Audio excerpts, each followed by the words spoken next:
넓은 펜트하우스 창가에 서서 서울의 야경을 바라보고 있는 서정우 회장의 뒷모습이 보인다. 60대 중반의 나이지만 여전히 꼿꼿한 자세와 날카로운 눈빛을 유지하고 있다. 그의 바로 뒤에는 한 걸음 떨어진 채 정장을 입은 젊은 경호원 김민혁이 묵묵히 서 있다. 민혁의 얼굴은 늘 그렇듯 검은 마스크로 가려져 있다. 회사 내부에서도 외부 행사에서도 심지어 회장과 단둘이 있을 때도 그는 결코 마스크를 벗지 않았다. 정우는 한참 동안 침묵을 지켜오다 갑자기 입을 연다. 민혁 씨, 자네는 가족이 있나? 갑작스러운 질문에 민혁은 잠시 당황하지만 곧 침착한 목소리로 대답한다. 없습니다, 회장님. 고아원에서 자랐습니다. 정우는 민혁을 돌아보지 않은 채 담담하게 말을 이어간다. 그렇군. 난 가족이 있었지만 지금은 혼자야. 아내는 오래전에 떠났고 아들은 찾지 못했네. 그의 목소리에는 수십 년의 세월이 담겨 있었다. 오늘도 그는 과거의 기억 속으로 서서히 빠져들고 있었다. 서정우 회장, 대한민국 최고의 요식업체 맛의 정원의 창업자이자 회장. 그가 이룬 성공은 누구나 부러워할 만한 것이었지만 그 화려한 성공 뒤에는 아무도 모르는 깊은 상처가 숨겨져 있었다. 정우는 다시 창가를 바라보며 과거로 시선을 돌린다. 30년 전 그는 작은 길거리 포장마차를 운영하는 평범한 요리사에 불과했다. 비가 오나 눈이 오나 매일 새벽 4시에 일어나 시장으로 향했다. 가장 신선한 재료를 고르는 안목은 타고난 것이었다. 손에는 칼을 쥐고 요리하며 생긴 거친 굳은 살이 박히고 얼굴은 주방의 열기에 그을려 있었지만 그의 눈빛만큼은 언제나 열정으로 가득 차 있었다. 정우 씨, 오늘도 일찍 가는구나. 시장 상인의 목소리에 정우는 고개를 끄덕였다. 그의 하루는 언제나 새벽부터 시작됐다. 다른 상인들보다 항상 1시간 먼저 시장에 도착해 가장 좋은 재료를 고르고 새로운 요리법을 연구하려 노력했다. 한식, 일식, 중식, 양식, 그는 모든 요리를 배우려고 했다. 다른 요식업 종사자들은 퇴근 후 소주 한 잔으로 하루의 피로를 풀 때 정우는 요리책을 읽거나 야간 요리학교에 다니며 요리와 경영을 공부했다. 이 친구 대체 무슨 꿈을 꾸는 거야? 주변 상인들은 그런 정우를 이해하지 못했다. 그러던 어느 날 폭우가 쏟아지는 밤에 한 여성이 그의 포장마차를 찾아왔다. 흠뻑 젖은 채로 들어온 그녀는 조용히 라면 한 그릇을 주문했다. 이런 날씨에 어쩐 일로 밖에 나오셨어요? 정우가 물었다. 당직 근무가 있었어요. 한지영이라는 이름의 그녀는 쓸쓸하게 미소 지었다. 하필 폭우가 쏟아져서 택시도 잡지 못했네요. 정우는 특별히 정성을 들인 라면 한 그릇을 내놓았다. 일반 라면과는 달랐다. 신선한 채소와 직접 만든 육수, 특제 소스가 어우러진 그만의 라면이었다. 이건 보통 라면이 아니네요. 지영은 한 입 먹자마자 놀란 표정을 지었다. 특별한 손님에게는 특별한 요리를 대접하고 싶어서요. 정우는 미소를 지었다. 그날 이후 지영은 종종 포장마차를 찾았다. 병원 간호사로 일하는 그녀는 야간 근무를 마치고 종종 정우의 포장마차에 들렀다. 왜 이런 작은 포장마차에서만 요리하세요? 당신 실력이면 큰 식당에서도 충분히 일할 수 있을 텐데. 지영이 어느 날 물었다. 정우는 잠시 생각에 잠기다 대답했다. 언젠가는 내 레스토랑을 갖고 싶어요. 단순히 배를 채우는 음식이 아니라 사람들에게 위로와 행복을 줄 수 있는 요리를 만들고 싶어요. 할 수 있을 거예요. 당신은 다른 사람들과 달라요. 그 열정이면 반드시 이룰 수 있어요. 지영의 격려는 그에게 더 큰 꿈을 꾸게 했다. 2년간의 연애 끝에 두 사람은 결혼했다. 결혼식은 소박했지만 그들의 마음만큼은 누구보다 풍요로웠다. 신혼집은 허름한 반지하 단칸방이었다. 비가 오면 물이 스며들고 겨울이면 벽에 성의가 맺혔지만 그들에게는 천국이나 다름없었다. 언젠가는 꼭 당신에게 멋진 집을 선물할게요. 정우의 약속에 지영은 웃으며 고개를 저었다. 집이 중요한 게 아니에요. 우리가 함께 있다는 게 중요하죠. 그렇게 두 사람은 서로를 의지하며 어려운 시간을 견뎌냈다. 정우는 낮에는 포장마차에서 일하고 밤에는 새로운 요리법과 메뉴를 개발하기 위해 노력했다. 지영은 병원에서 간호사로 일하며 가정을 꾸려나갔다. 때로는 지치고 힘들었지만 서로를 향한 믿음이 있었기에 모든 것을 이겨낼 수 있었다. 정우의 전환점은 결혼 5년 차에 찾아왔다. 당시 그는 이미 작은 식당으로 포장마차를 확장해 있었다. 정성과 맛을 인정받아 단골이 늘어나고 지역에서 소문이 난 것이다. 그러던 어느 날 한 유명 요리 평론가가 우연히 그의 식당을 방문했다. 이런 맛은 처음입니다. 전통 한식의 깊이와 현대적 감각이 절묘하게 어우러져 있군요. 그 평론가의 칼럼이 유명 잡지에 실리면서 정우의 식당은 하루아침에 전국적으로 알려졌다. 대기업 식품회사의 임원이 직접 그를 찾아왔다. 서씨, 우리 회사에서 레스토랑 사업부를 맡아보지 않겠습니까? 당신의 재능이 더 큰 무대에서 빛날 수 있을 겁니다. 그렇게 정우는 작은 식당에서 대기업의 식품 사업부로 자리를 옮기게 되었다. 처음에는 낯설고 어색했지만 그의 요리 경험과 밤새 공부한 경영 지식은 큰 자산이 되었다. 특히 그는 음식의 맛과 품질을 고수하면서도 효율적인 운영 시스템을 구축하는 재능이 있었다. 직원들 중 누구보다 빠르게 일을 배우고 성과를 내기 시작했다. 그러던 중 회사에 큰 위기가 찾아왔다.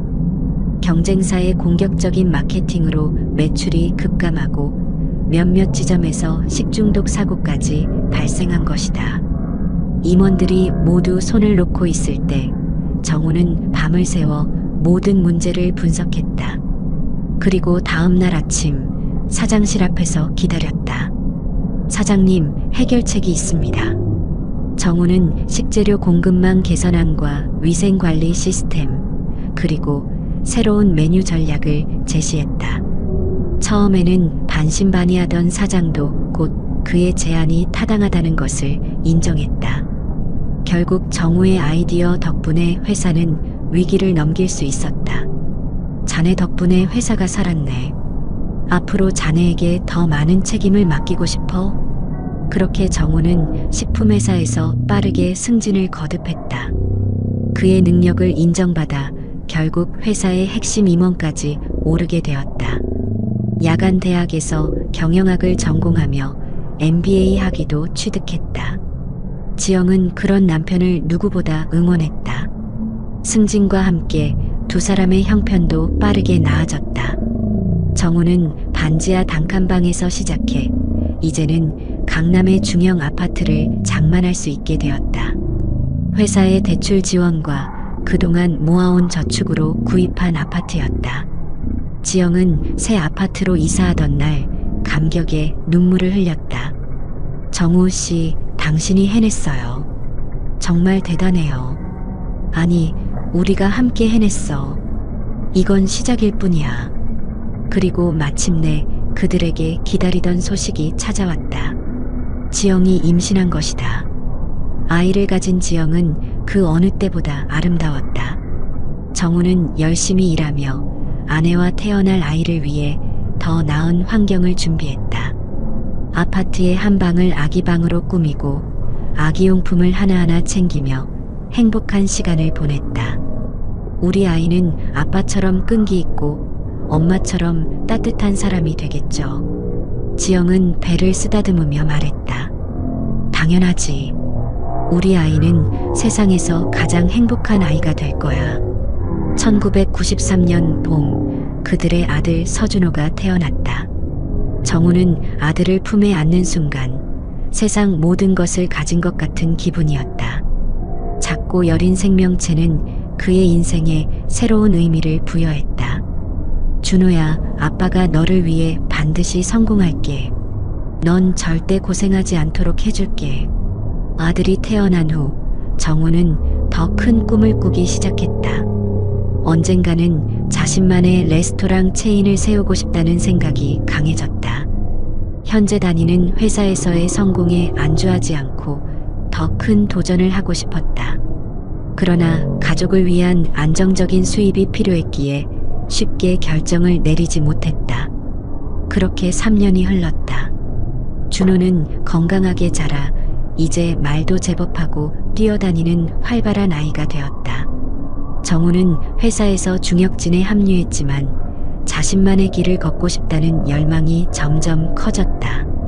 그동안 일하며 쌓아온 경험과 인맥, 그리고 비교적 안정된 재정 상태를 바탕으로 자신의 레스토랑 체인을 시작하기로 결단을 내렸다. 회사 이름은 맛의 정원. 다양한 맛의 즐거움을 제공하는 정원과 같은 곳을 만들겠다는 그의 의지가 담긴 이름이었다. 당신 정말 회사를 그만둘 거예요? 지영이 걱정스럽게 물었다. 응, 더 늦기 전에 도전해 봐야 할 것 같아. 회사를 다니다 보면 내 꿈을 위한 시간이 계속 미뤄질 것 같아서. 난 당신 결정을 믿어요. 하지만 처음부터 너무 무리하진 말아요. 준호도 있고. 정우는 아내의 손을 꼭 잡았다. 고마워. 당신이 있어서 용기를 낼 수 있어. 걱정 마, 준호를 위해서라도 반드시 성공할 거야. 맛의 정원의 시작은 작았다. 강남의 화려한 상권이 아닌 이태원의 작은 골목에서 출발했다.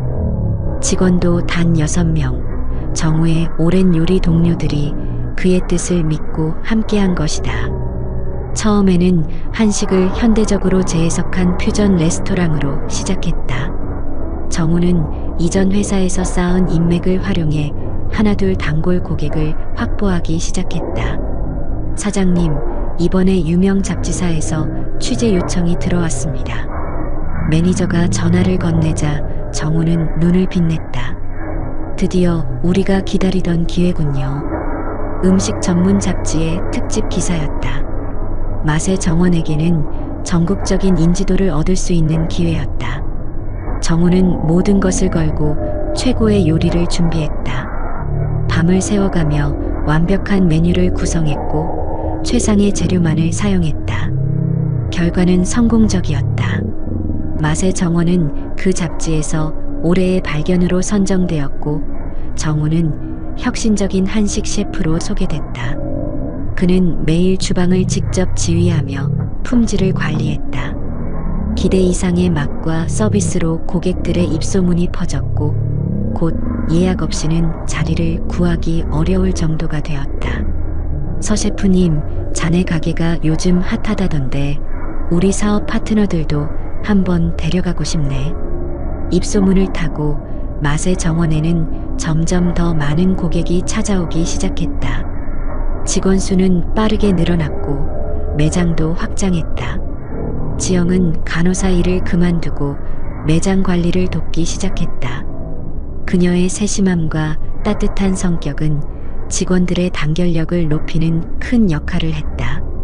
준호도 어느새 유치원에 다니는 나이가 되었다. 아침마다 아빠가 출근 준비를 하면 준호는 그의 요리사 모자를 들어주며 말했다. 아빠, 오늘도 맛있는 건 많이 만들어요. 그래, 아빠가 정말 맛있는 음식을 만들게.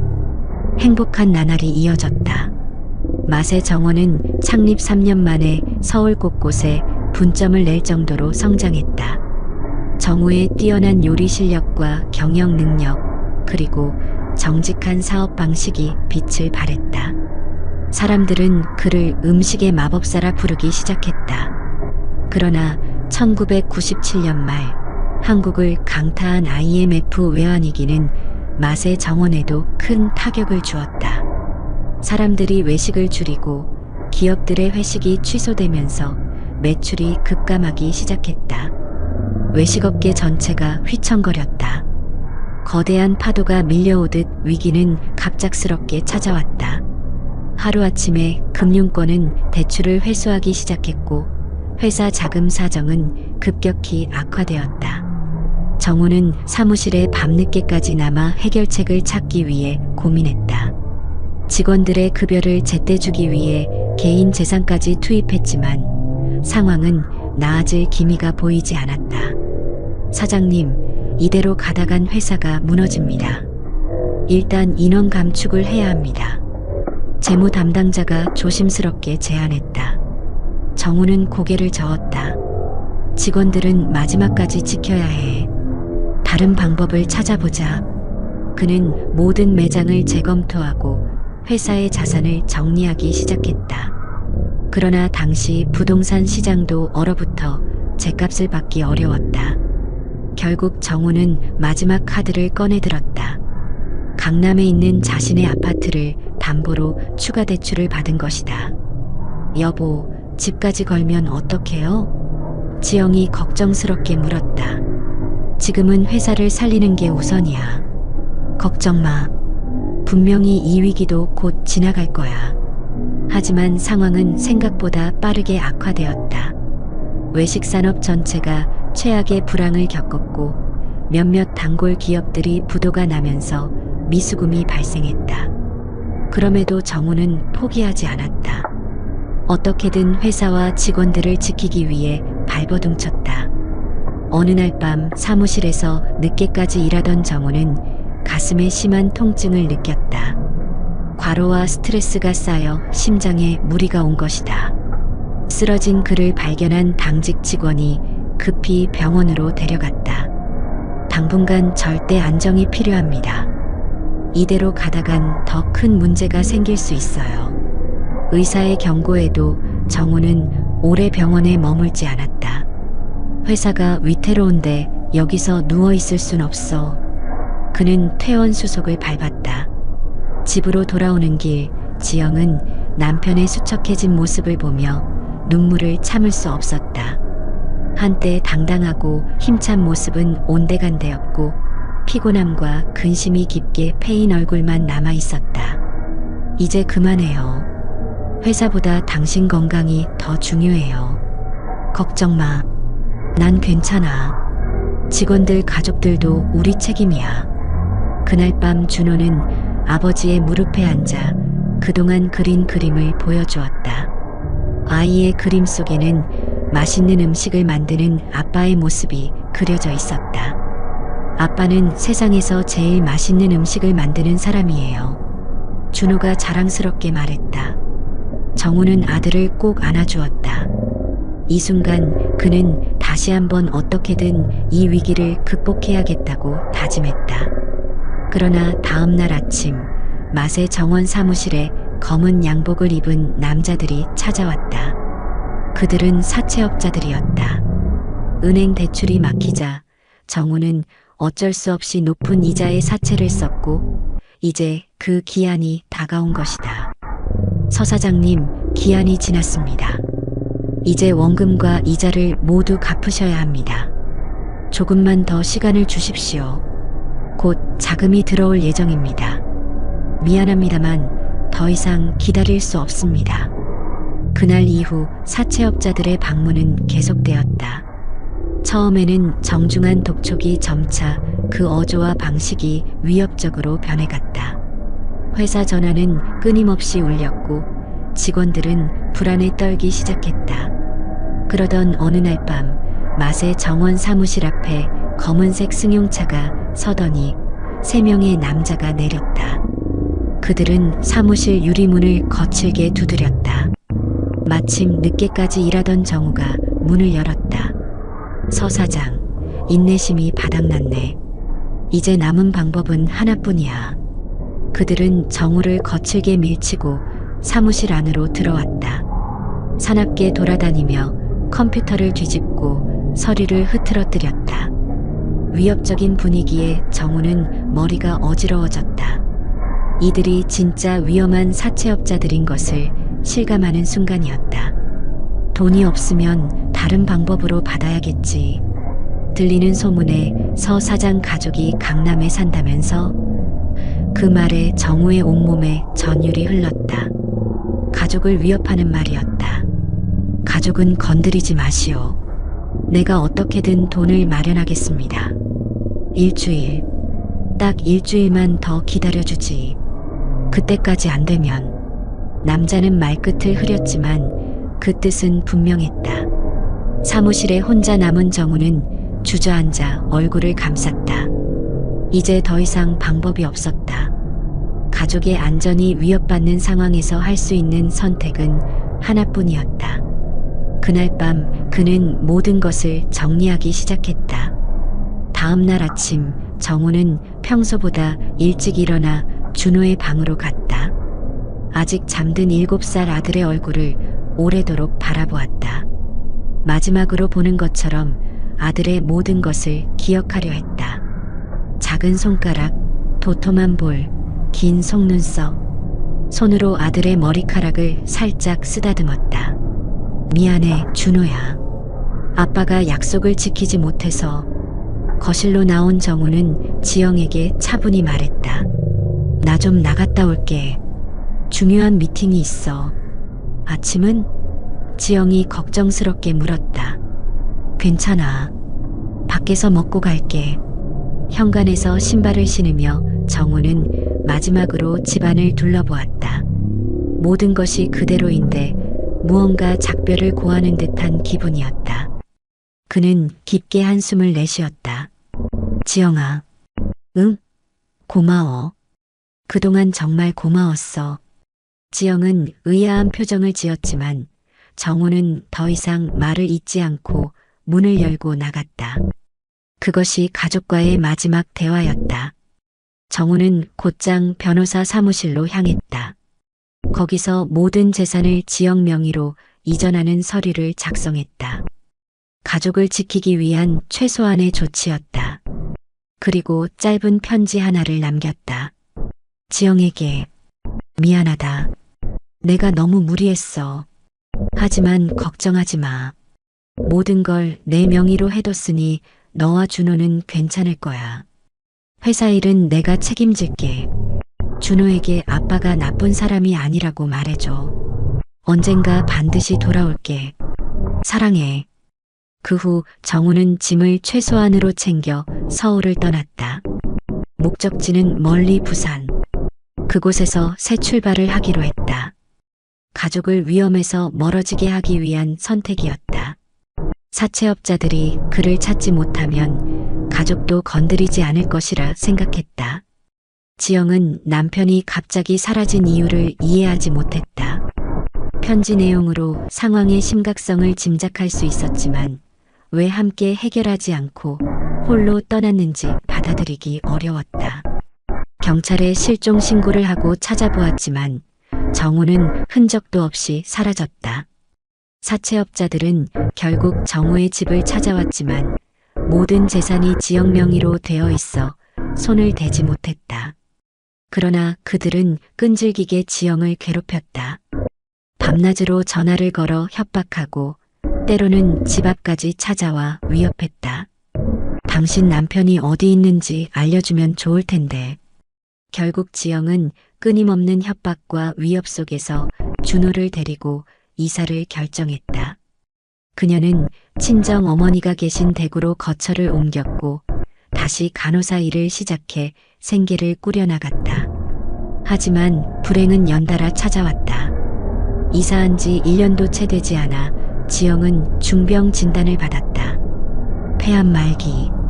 이미 몸 곳곳에 전이가 된 상태였다. 그녀는 준호의 미래를 걱정했다. 자신이 떠난 후 아이를 돌봐줄 사람이 필요했다. 하지만 친정 어머니도 이미 연로하셨고 남편은 종적을 감춘 상태였다. 지영은 마지막 선택을 해야 했다. 준호야, 엄마가 잠시 병원에 있어야 해. 이모 집에서 지내는 거 어떨까? 준호는 엄마와 떨어지기 싫었지만 지영의 상태는 점점 악화되었다. 결국 준호는 지영의 오랜 친구인 김이모 집에서 지내기로 했다. 그러나 몇 달 후 김이모 가족은 해외 이주를 결정했고 준호는 다시 불안정한 상황에 처했다. 생애 마지막 순간 지영은 아들을 위한 마지막 결정을 내렸다. 좋은 보육원을 찾아 준호를 맡기기로 한 것이다. 어쩌면 그곳에서 정우가 돌아와 아들을 찾을 수도 있을 거라는 희망을 가졌다. 준호야, 언젠가 아빠가 널 찾으러 올 거야. 그때까지 씩씩하게 지내야 해. 지영은 마지막 힘을 다해 아들에게 아버지의 사진과 함께 편지 한 장을 남겼다. 그리고 그해 겨울, 그녀는 눈을 감았다. 8살이 된 준호는 한별 보육원에 맡겨졌다. 처음에는 매일 밤 엄마를 그리워하며 울었지만 점차 보육원 생활에 적응해 갔다. 그는 자신의 상황을 이해할 나이가 아니었다.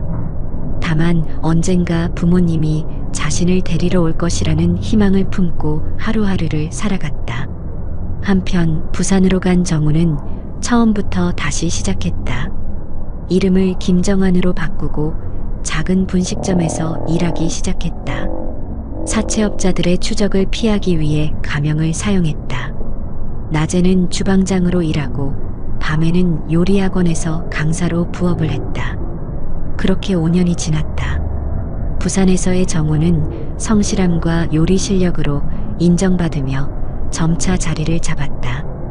다시 작은 식당을 차려 사업을 시작했고 이번에는 무리한 확장 없이 안정적으로 성장해 나갔다. 10년 만에 그는 부산 요식업계에서 알아주는 중견 기업가가 되었다. 사업이 안정되자 정우는 마침내 가족을 찾기로 결심했다. 사채업자들의 위협도 이제는 지난 일. 그는 가족이 여전히 서울의 그 집에 살고 있기를 바라며 고향으로 향했다. 하지만 그곳에는 이미 다른 가족이 살고 있었다. 그는 지영의 친정을 찾았고 그곳에서 모든 비극적 소식을 듣게 되었다. 지영의 병과 죽음, 그리고 준호가 보육원에 맡겨졌다는 사실까지. 한별 보육원이라고 했나요? 정우의 눈에 눈물이 고였다. 하지만 한별 보육원에 도착했을 때 또 다른 충격이 기다리고 있었다. 준호는 이미 그곳을 떠난 지 오래였다. 보육원 측에서는 몇 년 전 입양이 되었다고 했지만 입양 가정의 정보는 공개할 수 없다고 했다. 제 아들입니다. 찾을 권리가 있지 않습니까? 죄송합니다만 법적으로 입양 가정의 정보는 보호되어야 합니다. 정우는 무너져 내렸다.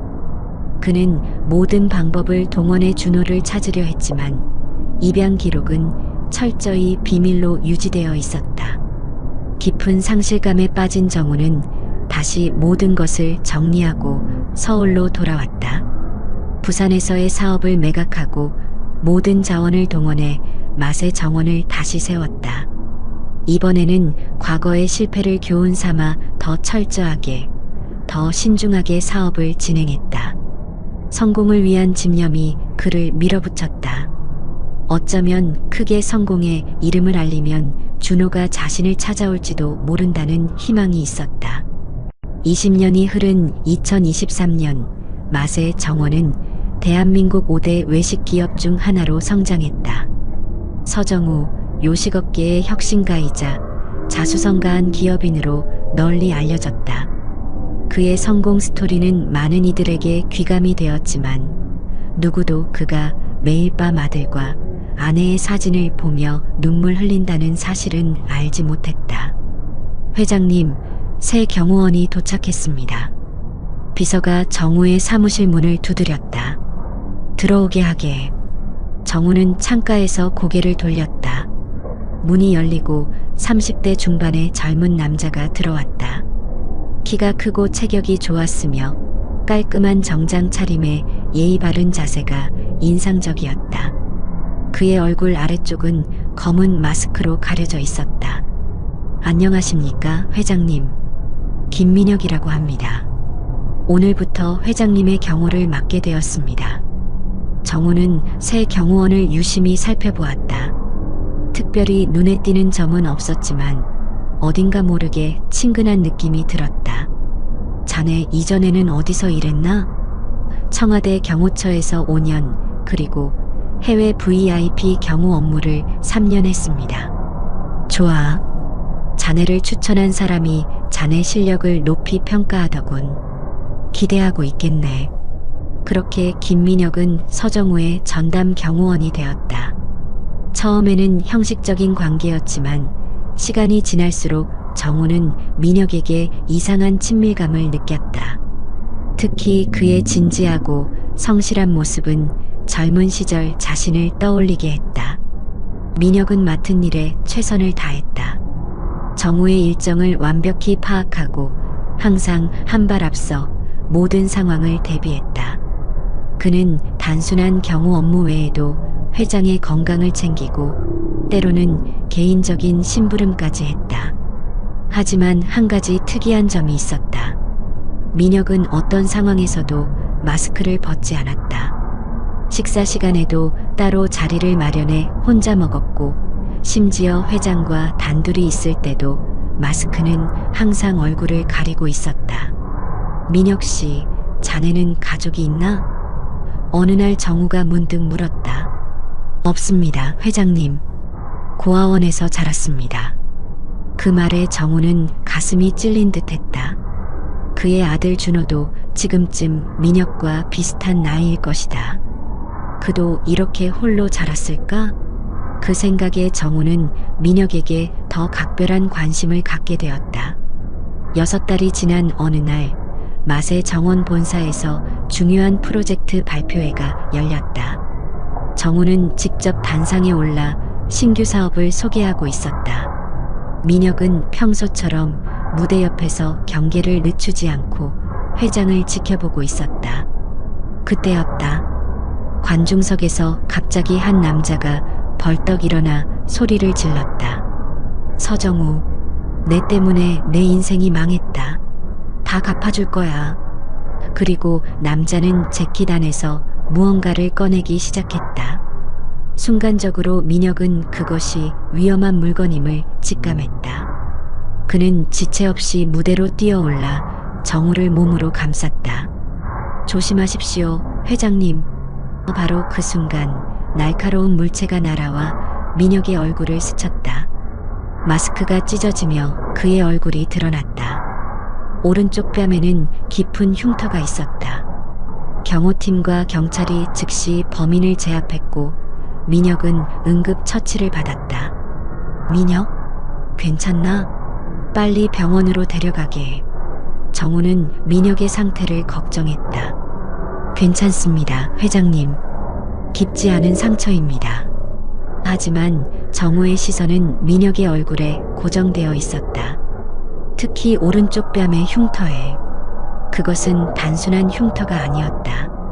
독특한 모양의 흉터, 마치 작은 달 모양 같았다. 정우는 숨을 멈췄다.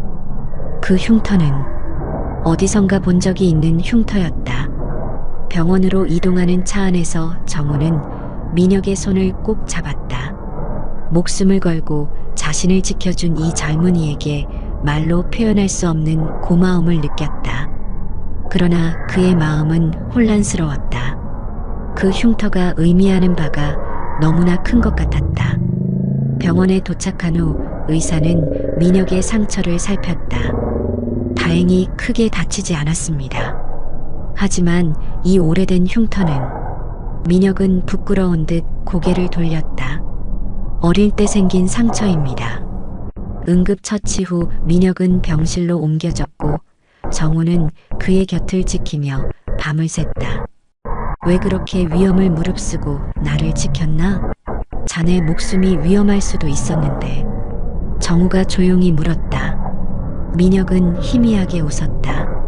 그게 제 일이니까요. 게다가 회장님은 제게 특별한 분입니다. 특별하다고? 무슨 뜻인가? 정우는 의아했다. 민혁은 잠시 망설이더니 입을 열었다. 제가 고아원에서 자랐다고 말씀드렸죠. 사실 맛의 정원이 후원하는 장학 프로그램 덕분에 제가 공부를 계속할 수 있었습니다. 그 은혜를 갚고 싶었습니다. 정우는 놀랐다. 그는 아들을 찾는 과정에서 여러 보육원을 후원해 왔지만 민혁이 그 중 한 명이었다는 사실은 몰랐다. 운명의 장난처럼 느껴졌다. 병원에서 민혁의 병실을 나서는 순간 정우는 생각에 잠겼다. 뭔가 이상한 점이 있었다. 민혁의 오른쪽 뺨에 있는 그 달 모양 흉터. 그것은 너무나 특별한 모양이었다. 준호의 오른쪽 뺨에도 똑같은 흉터가 있었다. 5살 때 뜨거운 프라이팬에 데워서 생긴 흉터였다. 마치 초승달처럼 생긴 그 흉터는 정우와 지영이 하늘의 달이라고 부르며 아들을 더 사랑스럽게 여겼던 특별한 표식이었다. 말도 안 돼. 정우는 중얼거렸다. 하지만 그 생각은 쉽게 지워지지 않았다. 다음 날 정우는 민혁의 개인 기록을 조사하기 시작했다. 나이는 30세. 준호와 같은 또래였다. 한별 보육원에서 자랐다는 기록도 있었지만 8살 때 입양되었다가 15살에 다시 보육원으로 돌아온 것으로 나타났다. 정우의 심장이 빠르게 뛰기 시작했다. 한별 보육원. 지영이 준호를 맡겼던 바로 그 보육원이었다. 정우의 손이 떨렸다. 이제 그는 확신이 필요했다. 무언가 결정적인 증거가 있어야 했다. 병원을 다시 찾은 정우는 민혁이 잠든 사이 그의 소지품을 살펴보기로 했다. 용서를 빌며 그의 지갑을 열었을 때 그곳에는 오래된 사진 한 장이 들어 있었다. 어린 시절의 민혁과 한 여성의 사진. 정우는 숨을 멈췄다. 사진 속 여성은 분명 지영이었다. 준호야. 정우의 눈에서 눈물이 흘러내렸다. 그때 민혁이 눈을 떴다. 회장님? 무슨 일이세요? 정우는 떨리는 손으로 사진을 들어 보였다. 이 사진, 자네 어머니신가? 민혁의 눈이 커졌다. 네, 어머니 사진입니다. 어떻게 아셨죠? 원래 이름이, 입양 전 자네 이름이 뭐지? 정우가 떨리는 목소리로 물었다. 서준호였습니다. 민혁은 놀란 표정으로 물었다. 하지만 어떻게 아셨습니까? 정우는 더 이상 감정을 억누를 수 없었다. 그는 소리내어 울기 시작했다. 준호야, 정말 내가 준호구나. 혼란스러운 표정이었다. 회장님, 무슨 말씀이신지. 정우는 주머니에서 자신의 지갑을 꺼내 오래 간직해온 사진 한 장을 꺼냈다. 그것은 젊은 시절의 정우와 지영, 그리고 아기였던 준호가 함께 찍은 가족 사진이었다. 난 내 아버지다, 준호야. 민혁은 말없이 사진을 바라보았다. 그의 손이 미세하게 떨리기 시작했다. 저는 어머니가 돌아가시기 전에 편지와 사진을 받았습니다. 어머니는 아버지가 사업 실패로 우리를 두고 떠나셨다고 하셨어요. 그 후 저는 김씨 가정에 입양되었다가 양부모님이 해외로 이주하면서 다시 보육원으로 돌아왔습니다. 그건 사실이 아니야. 정우의 목소리가 떨렸다. 내가 떠난 건 너희를 지키기 위해서였어. 사채업자들이 너희를 위협했어. 내가 사라지면 너희는 안전할 거라 생각했지. 민혁의 얼굴에는 복잡한 감정이 교차했다.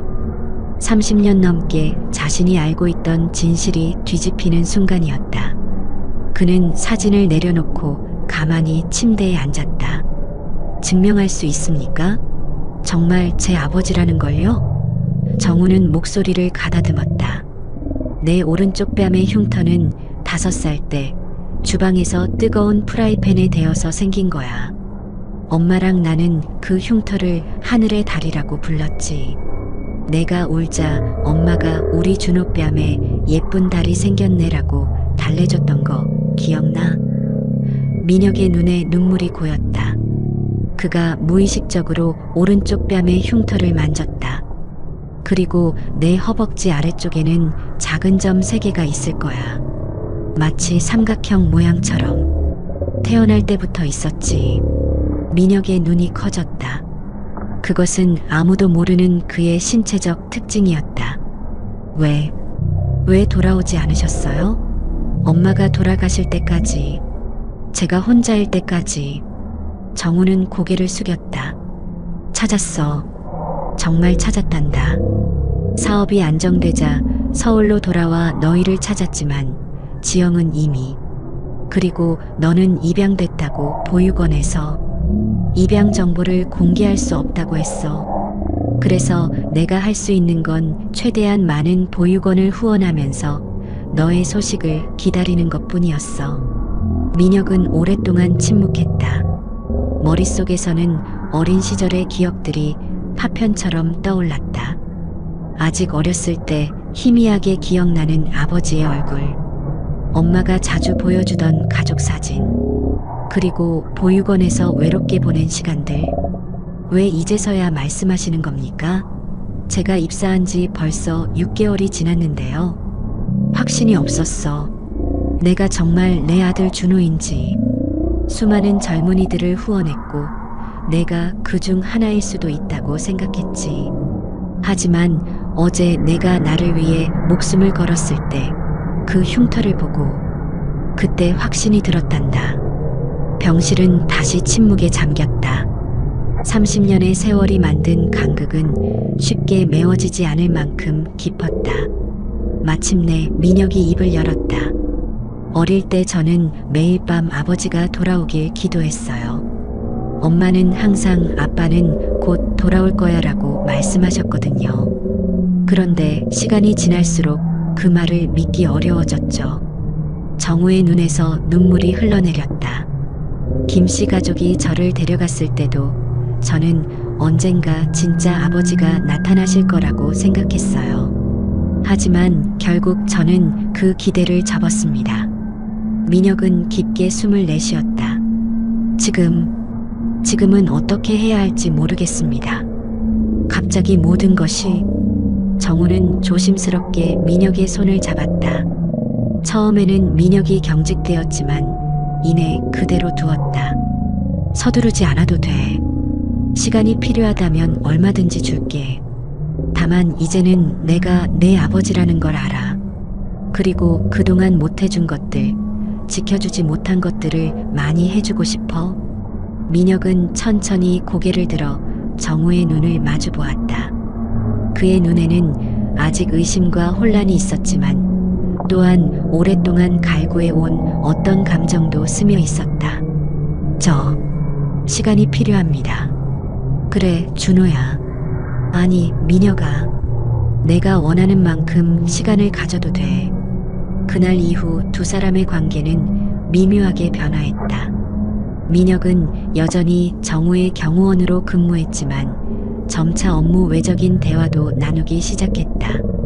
정우는 민혁에게 과거 이야기를 들려주었고 지영과 행복했던 시간들, 준호가 태어났을 때의 기쁨, 그리고 모든 것을 잃고 홀로 싸워온 지난 30년의 시간들을 공유했다.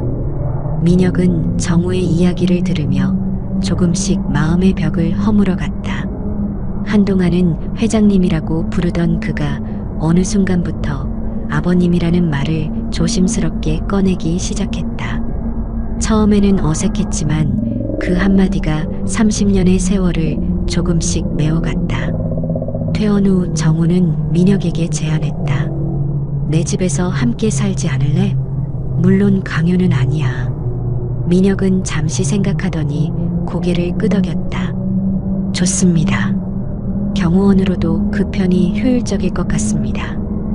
표면적으로는 실용적인 이유를 댔지만 사실 그도 아버지와 더 많은 시간을 보내고 싶었다. 정우의 대저택으로 이사한 민혁은 자신을 위해 특별히 준비된 방을 보고 감동했다. 그곳에는 어린 시절 그가 좋아했던 것들, 지영이 남긴 물건들, 그리고 가족 사진들이 가득했다. 이걸 다 어떻게 해? 30년 동안 내가 돌아올 날을 기다리며 모아둔 거야. 함께 생활하면서 두 사람은 서로에 대해 더 많은 것을 알아갔다. 민혁은 고아원에서 자란 후 군에 입대해 특수부대에서 복무했고 제대 후 경호 전문가의 길을 걸어왔다는 것을 정우에게 들려주었다. 그의 삶은 결코 쉽지 않았지만 그 과정에서 단단한 책임감과 의리를 갖게 되었다. 정우 역시 자신의 회사를 키워온 과정, 실패와 성공의 순간들, 그리고 준호를 찾기 위해 했던 모든 노력들을 이야기했다. 그는 민혁에게 자신의 회사를 물려줄 계획도 있음을 조심스럽게 내비쳤다. 난 그저 내가 내 아들이어서 기쁘단다. 회사 같은 건 내가 원치 않으면 신경 쓰지 않아도 돼. 아니요. 아버님께서 그토록 열심히 일구신 회사입니다. 제가 지켜드리고 싶습니다. 몇 달이 지나 정우는 민혁을 공식적으로 자신의 아들로 인정하는 기자 회견을 열었다. 세간의 의심과 궁금증 속에서 DNA 검사 결과까지 공개하며 민혁의 정체성을 확립했다. 이제 민혁은 서준호라는 이름으로 마세 정원의 후계자로 공식 발표되었다. 인생의 아이러니였다. 정우가 가족을 지키기 위해 떠났던 그 결정이 결국 가족을 잃게 만들었고 30년의 시간이 흐른 후에야 아들을 되찾을 수 있었다. 하지만 두 사람은 더 이상 과거에 연연하지 않기로 했다. 남은 시간, 함께할 수 있는 시간이 소중했다. 창가에 서서 서울의 야경을 바라보는 정우의 뒤로 준호가 다가왔다. 이제 그는 마스크를 쓰지 않았다. 오른쪽 뺨에 달 모양 흉터가 보였지만 그것은 더 이상 숨겨야 할 상처가 아니었다. 아버님, 이제 들어가세요. 늦었습니다. 정우가 뒤돌아보며 미소 지었다. 내가 내 곁에 있다는 게 아직도 꿈만 같구나. 저도 그렇습니다. 하지만 이제 현실입니다. 우리는 다시 가족이 되었으니까요. 정우는 아들의 어깨를 감싸 안았다. 미안하다, 준호야. 아빠가 너무 늦게 돌아왔구나. 괜찮습니다, 아버님. 중요한 건 돌아오셨다는 겁니다. 두 사람은 나란히 창가에 서서 밤하늘을 바라보았다. 어딘가에서 지영이 그들을 지켜보고 있을 것만 같았다. 30년 동안의 아픔과 그리움을 뒤로하고 이제 그들은 새로운 시작을 맞이했다. 가족으로서의 시작을. 그날 밤 정우는 오랜만에 편안한 잠을 이룰 수 있었다. 더 이상 악몽에 시달리지 않았고 공허함에 괴로워하지 않았다. 그의 가슴은 평화로움과 감사함으로 가득 찼다. 마침내 그가 찾던 것을 찾았다. 돈도 명예도 권력도 아닌 진정한 행복. 바로 가족이었다. 준호 역시 오랜 시간 마음속에 품어온 공허함이 채워지는 느낌이었다. 그의 인생에 항상 빈자리로 남아있던 퍼즐 조각이 마침내 제자리를 찾은 것이다. 그는 더 이상 검은 마스크 뒤에 자신의 상처와 정체성을 숨길 필요가 없었다. 그의 상처는 이제 그와 아버지를 연결해준 소중한 끈이 되었다. 시간은 모든 것을 씻어내고 때로는 잃어버린 것들을 되돌려주기도 한다. 서정우와 서준호의 이야기는 어떤 시련과 이별이 있더라도 진정한 가족의 연결은 결코 끊어지지 않는다는 것을 보여주었다. 그들의 새로운 여정은 이제 막 시작되었다.